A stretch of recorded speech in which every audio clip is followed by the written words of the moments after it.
This ain't no fucking click. This that gill, yeah. Rolling up that Sonic. Fuck how you feel, yeah. All my niggas kill. Swords and guns they wield, and they armored up, got shields. Foes they know the deal, we always ready.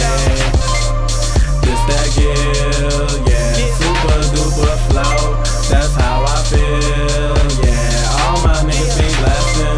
Spit heat like a dragon. It's shit you can't imagine. Hi, most of you probably won't know me. I'm a member of Squad 2 in the guild, and I decided I'd do start doing some manga reviews and anime, possibly comics and gaming. But yeah, this is my first thing. Feel free to follow me on Twitter at GoonSquadPels. It's all capitals, no spaces or anything. Yeah, my first review is going to be Bleach. So I thought it was an all-round very good chapter. I feel that Bleach has consecutively been one of the best titles since it started its final arc. As most people know, the Fullbring arc wasn't very great, whether it was bad writing or it was orchestrated badly. Either way, not good. So yeah, I feel that Kubo has just been trying to be on point every single week just to show people that it does deserve to come back eventually when it does, which I think is some point this year, anime-wise. Yeah, I've got some notes down here anyway.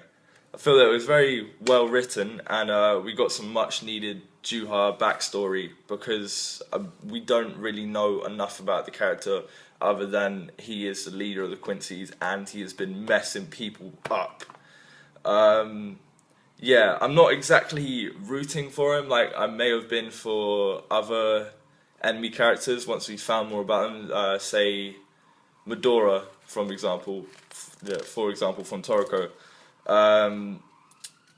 We've noticed more internal conflict between Uryu and the remaining Quincy's. It was there before, obviously, but it's only going to get worse. They're getting more agitated by the fact that he's just waltzed in and instantly become successor. They're very jealous of each other. No one wants him to be closer to the Majesty than themselves, even though there are many different intricate rankings, etc. Uryu seemed quite worried for a start. The fact that he learned more about the Majesty and what his role will mean eventually. We learned that everyone's souls are carved. If you've had interaction with Juha, whenever you do eventually die, then all of your powers will go straight to him, and there's nothing you can do about that. Your soul would just travel off and become his, and he will grow stronger, which is presumably how he's managed to stay alive all these years and built an army. What else we got here? Yeah, he finally has a reason not to stop. I mean, people may have speculated, but as far as canon terms of why he's been doing all this, it's just between the usual war between Quincy's and Shinigami. Now that we know a lot more about him, I don't know, will you sort of side with him potentially? I mean, I'd imagine not, because at the core he is an evil character with evil motives, but you sort of understand a lot of the stuff that he's been through, if you know what I mean. And we also learned that he literally can't stop. He will revert back to nothingness. It's a lot like MS, multiple sclerosis, if you don't know what that is, which is basically your body will eventually shut down over time. You'll lose parts and parts each, going a month, year, much like his. Like, he will lose his sight, his hearing, his ability to move, and ultimately his ability to live. So that's why he must keep using people to his advantage, not just for goals for the Quincy themselves, but for himself, because he cannot afford to take time out or mess up or not have parts of people's souls flowing into him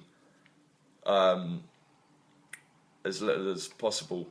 If he didn't have, say, some Quincy units that he sent over to Soul Society dying so often, then he'd presumably be getting weaker by the minute. So earlier in the chapter when he asked if, I'm not exactly sure who, but he asked if someone had died and then said, good, now they can come back to me.